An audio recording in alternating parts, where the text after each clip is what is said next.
सन्मान्य राणेसाहेब, सिंधुदुर्ग जिल्ह्याचे पालकमंत्री सन्मान्य नितेशजी राणे, सन्मान्य दत्ताजी सामंत, व्यासपीठावर माझी आई, व्यासपीठावर सर्वच मान्यवर, उदयजी आत्ताच त्यांचं मनोगत व्यक्त करून पुढच्या कार्यक्रमासाठी निघाले, त्यांचे मी मनापासून आभार व्यक्त करतो। आज या कार्यक्रमाला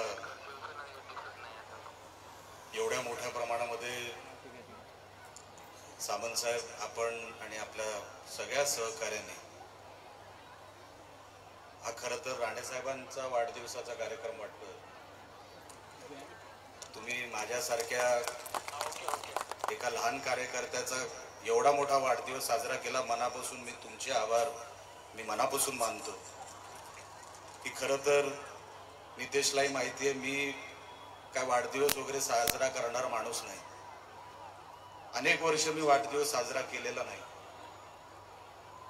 पण अशी सामंत साहेबांसारखी देवासारखी माणसं मिळाली की ते वाढदिवस असो किंवा कुठे मोठे पण द्यायचं असेल तर ते निलेश राणेलाच देतात। आणि तेच मला असं वाटतं माझ्या नशिबाचा तो भाग आहे की मला अशी देवासारखी माणसं भेटली। मी खरोखरच सामंत साहेब आपला परत एकदा आभारी आहे। हा कार्यक्रम करत असताना एवढ्या मोठ्या संख्येने आपण इथे आलात।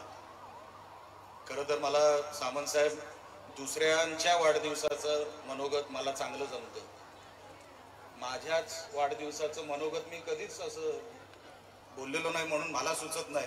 कारण का एवढे मोठे वाढदिवस करणं हे फक्त माझ्या जीवनामध्ये मी माझ्या राणे साहेबांचेच केले, दुसऱ्यांचे वाढदिवसच मला माहित नाही की एवढे माझेही मोठे वाढदिवस होऊ शकतात। हे मला पहिल्यांदाच आपण दाखवलं, माझ्या या सगळ्या व्यासपीठाने दाखवलं। मी मनापासून आपल्या सगळ्यांचा आभार व्यक्त करतो की मला लहानपणापासूनच राणे साहेबांचा वाढदिवस एक सण म्हणूनच वाटायचा की वाढदिवस कसा साजरा असावा आणि कोणाचा साजरा करावा, तर तो फक्त माझ्या वडिलांचा साजरा करावा हीच भावना घेऊन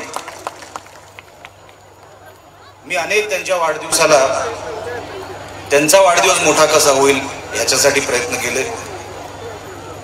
मी असेल, नितेश असेल, त्यांनी पण आपल्यापेक्षा मोठा वाढदिवस साहेबांचा असावा, वडिलांचा असावा, म्हणून त्यांनी अनेक वर्ष खूप मोठे मोठे कार्यक्रम राणे साहेबांसाठी घेतले।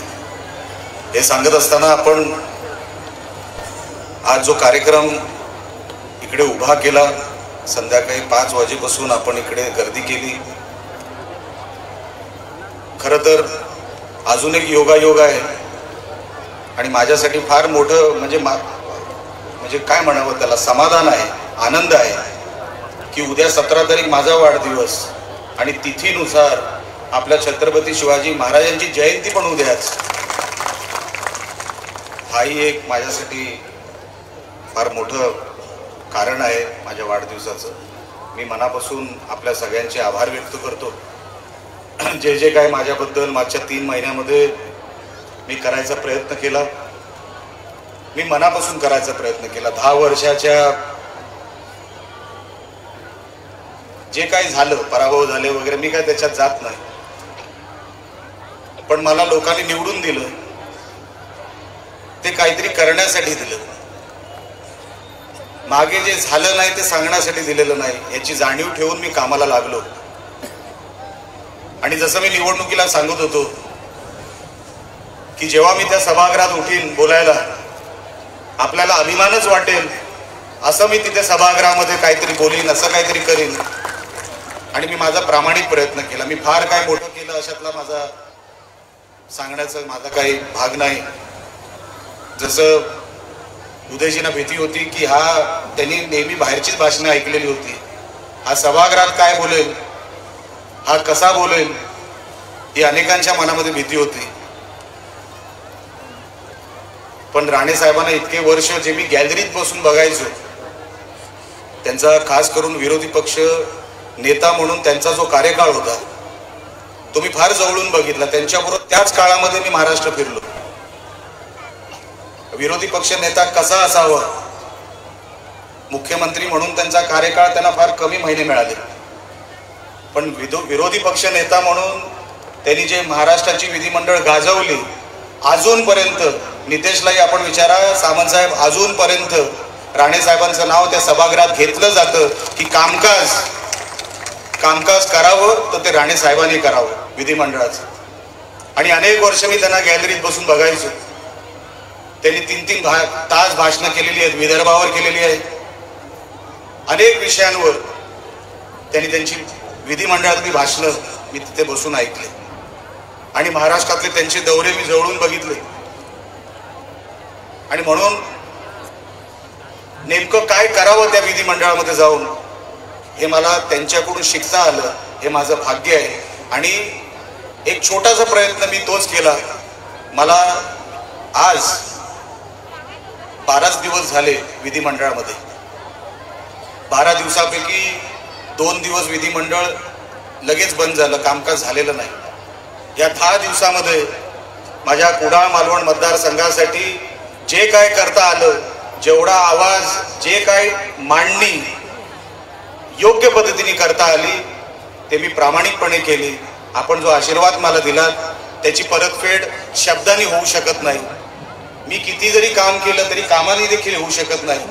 हे आयुष्यभराचे तुमचे जे ऋण माझ्यावर आहेत, हे फेडता फेडता माझं अख्खं आयुष्य जरी गेलं तरी ते कमी आहे तुमच्यासाठी. ही समज घेऊन मी कामाला लागलो असल्यामुळे आपण मला जी संधी दिली ती एवढ्या मोठ्या प्रमाणामध्ये आम्हाला कधी 3 महिन्यामध्ये संधी मिळाली नव्हती तुम्हाला तुमचे आभार व्यक्त करण्याची. आज ती संधी मला मिळाली कारण का ह्या माझ्या मतदारसंघाच्या कानाकोपऱ्यातून आपण आलेला आहात. कानाकोपऱ्यातून आपण कधी कधी अनेक कुठल्या ना कुठल्या गावातून मला फोन करतात, साहेब तुमचं भाषण चांगलं. तर ते मनाला का आनंद वाटलं की ती भाषणं जेव्हा माझे वडील बघतील, जेव्हा माझी आई बघेल, तेव्हा त्यांना आनंद होईल की बघ हा माझा मुलगा ज्याला सगळ्यांनी कमी लेखलं होतं, आज बघ माझ्या मुलाबद्दल लोक काय म्हणतात. शर्यत ती आहे ना, कुठल्या मंत्रिपदासाठी आहे ना कुठल्या मोठ्या पदासाठी आहे. ज्यांनी सांगितलं होतं ना की हा नाही करू शकणार, हे त्यांच्यासाठी आहे.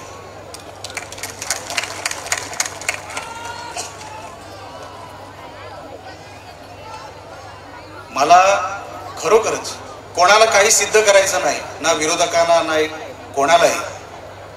पण ही शर्यत स्वतःशी होती की कुठेतरी मी राणे साहेबांना तेव्हाच सांगितलं होतं. तेव्हा तिकीट मिळणार की नाही सामंत साहेब तेव्हाही माहीत नव्हतं. पहिलं तिकीट मिळत नव्हती असं लोकांना वाटत होतं. मी तेव्हाही सांगत होतो, बरोबर सामंत साहेब, मी 100% तिकीट घेऊन येणार. आणि मी तिकीट घेऊन आलो. मी बोलो कुठूनही घेऊन येईल पण तिकीट मलाच मिळणार. नंतर सांगत होते काय खरं नाही, तिकीट मिळाली पण सांगत होते काय खरं नाही. नंतर काही दिवस पुढे गेले तर बोलले कठीण आहे पण बघूया. नंतर काही दिवस पुढे गेले, नाही साहेब तुम्ही किमान 25,000 निवडून येणार. नंतर काही दिवस पुढे गेले, साहेब अतिटतीच आहे, एवढं सोपं समजू नका. मी बोलले हे लवकर मला म्हातारे करणार, काय यांचं खरं नाही. पण मी राणे साहेबांना तेव्हाच सांगितलं होतं, म्हणजे साहेब तुम्ही काळजी करायची नाही, एक मतानी काही ना पण मीच निवडून येणार. मग जे काय करावं लागेल ते करावं लागेल ते मी सगळं करणार.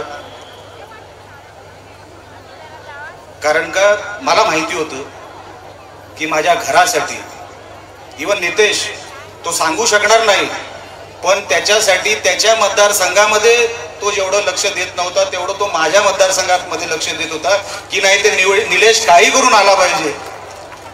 आणि म्हणून मी मनापासून तुमच्या सगळ्यांचे आभार मानतो. हे तुमचं प्रेम आहे सगळ्यांचं तुमचं, हे काय मी या जन्मात फेडू शकीन की नाही मला माहित नाही.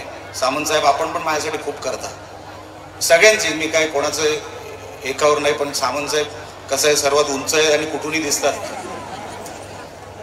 आणि मनापासून ते जे काय करतात माझ्यासाठी, माझ्याकडे त्यांचे आभार मानायला माझ्याकडे शब्द नाही. मी मनापासून खरोखरच आपला सगळ्यांचा आभारी आहे. जास्त बोलत राहिलो तर कुठे कुठे आपण म्हणतो ना कुठेतरी विकनेस येईल बोलता बोलता. म्हणून जास्त काय ते सभागृहामध्ये बोलणं सोपं होतं, ते स्वतःच्या वाढदिवसाला बोलणं फार कठीण असतं, ते आज मला कळलं. पण खरोखरच आपल्या सगळ्यांसारखी ही लोक मला भेटली, सर्व देवासारखी लोक भेटली. मी मनापासून आपल्या सगळ्यांचे आभार व्यक्त करतो आणि आपल्याला सगळ्यांना एक शब्द देतो की जेव्हापर्यंत राहीन, जेव्हापर्यंत जीव असेल, ह्या मतदारसंघासाठी, आपल्या जिल्ह्यासाठी, आपल्या कोकणासाठी, आपल्या महाराष्ट्रासाठी वाटेल ते करीन, पण आपल्या हिताचंच करीन, एवढं मी तुम्हाला आज या निमित्ताने शब्द देतो. आपण फार मोठ्या संख्येने इथे आलात, आपण सगळे फार मेहनत माझ्या कार्यक्रमाला आपण घेतलीत. मी मनापासून आपल्या सगळ्यांचे आभार व्यक्त करतो आणि इथेच थांबतो. जय हिंद, जय महाराष्ट्र.